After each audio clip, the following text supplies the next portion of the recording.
నమస్తే అన్న. నమస్తే మీ అమ్మ. పేరు? క్రాంతి. ఓకే. ఎక్కడుంటారన్న? హెచ్ఎఫ్ నగర్ అబ్బి ఫాతిమా నగర్. ఏం చేస్తుంటారు? ఆర్టీసీలో చేసి రిటైర్డ్ అయ్యా. ఓకే. ఇప్పుడు జూబ్లీ నియోజకవర్గంలో రాబోయే ఉప ఎన్నికల్లో అమ్మ మాకు చేతులు ఊపుకుంటూ పోయే నాయకులు వద్దు. మేమేమైనా కార్యక్రమం మొదలు పెడితే మాకు అండదండగా ఉండే నాయకుడు అయితే నవీన్ గారు. ఆయన కాంగ్రెస్ పార్టీ నుంచి అయితే ఆయన అయితే మాకు కొద్దిగా ప్రాబ్లం లేకుండా చూసుకుంటారు. ఓకే. ఇప్పుడు వరకు ఏమన్నా చూసుకున్నారా అట్లా ప్రాబ్లం లేకుండా?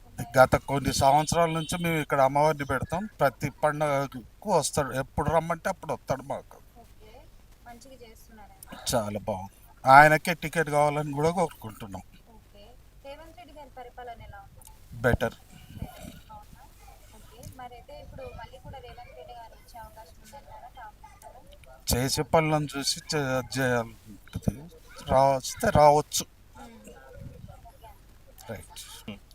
ప్రస్తుతానికైతే మేము నవీన్ యాదవ్ అన్నకు సపోర్ట్ ఇవ్వాలని అనుకుంటున్నాం. ఎందుకంటే మేము చూస్తున్నాం కదా, ప్రింట్ మీడియాలో కానీ ఎలక్ట్రానిక్ మీడియాలో కానీ చూస్తున్నాం కదా, అతను కష్టపడుతున్నాడు, తిరుగుతున్నాడు, చేస్తున్నాడు, పబ్లిక్లో ఉంటున్నాడు.